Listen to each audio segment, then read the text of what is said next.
Descendants of Eatonville, Florida are fighting over the remaining 100 acres of what they consider to be sacred land near downtown Orlando and Disney. Most of the town's land has been sold to developers, and the remaining 100 acres was valued at over $20 million. This was back in 2019. Now, the land is scheduled for sale on March 31st to a developer for $14 million. Eatonville was founded in 1887 by Joe Clark and was one of the first Black incorporated towns. The only recourse for the defendants on what gets built is through its zoning and planning and a possible lawsuit. And joining us now to discuss Louisville, Eatonville, and gentrification is TJ Lofton, author of Monetizing Gentrification, Building Black Ownership. Welcome to FOXSOUL's Black Report.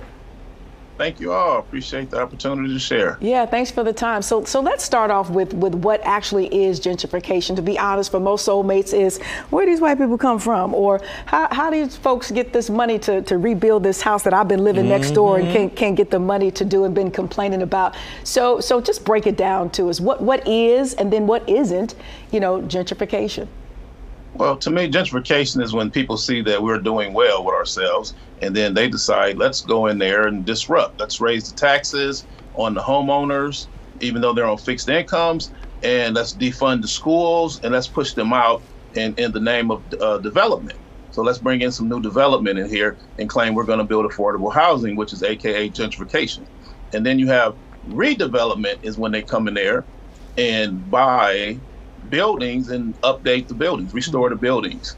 Then you have land development where they're coming in and just building brand new stuff. And that's where I see in the case of Eatonville, they have an opportunity to develop that land.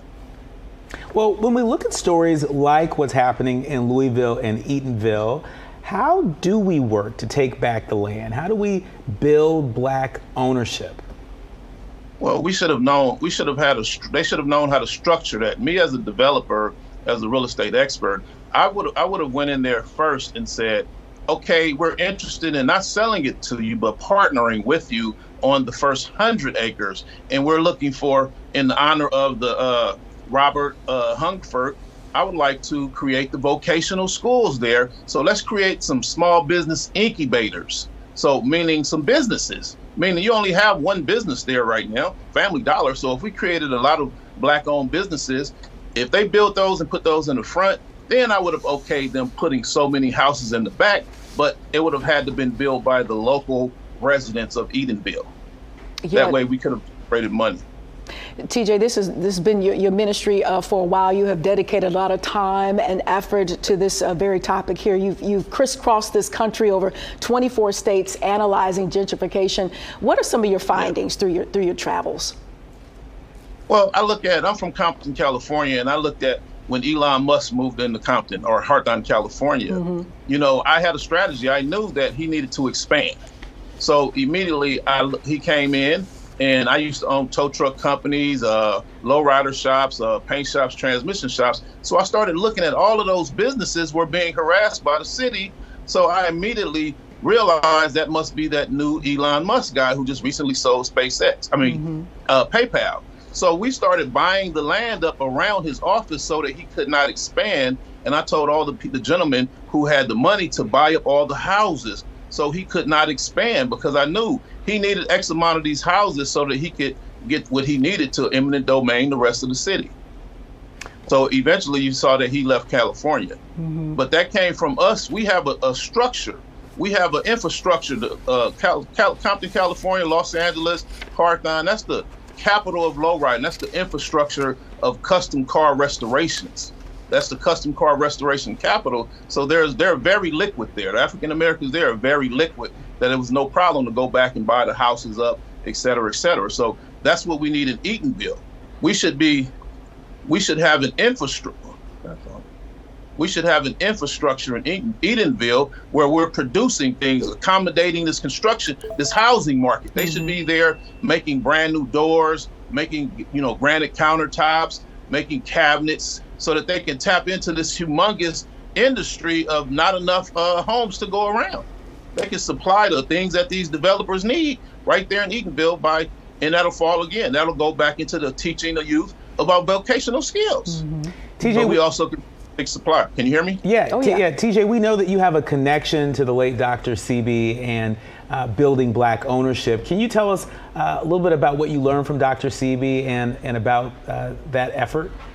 Okay, it was Dr. Sebi. Dr. Sebi taught me, when we met, he knew that I had the infrastructure mindset of building whole complete industries. So what most people don't realize is he not only cured the AIDS, cancer, and those diseases, he also had recipes for plant-based meals where we can replace the rice with quinoa, et cetera, et cetera. So my job with Dr. Sebi was to help him to create chain stores of plant-based pizza, plant-based tacos, just Black-owned, plant-based alkaline food restaurants that we own and control. Because like I said, Dr. Sebi was a genius when it came down to the recipes. He knew exactly what vegan meant and what we needed.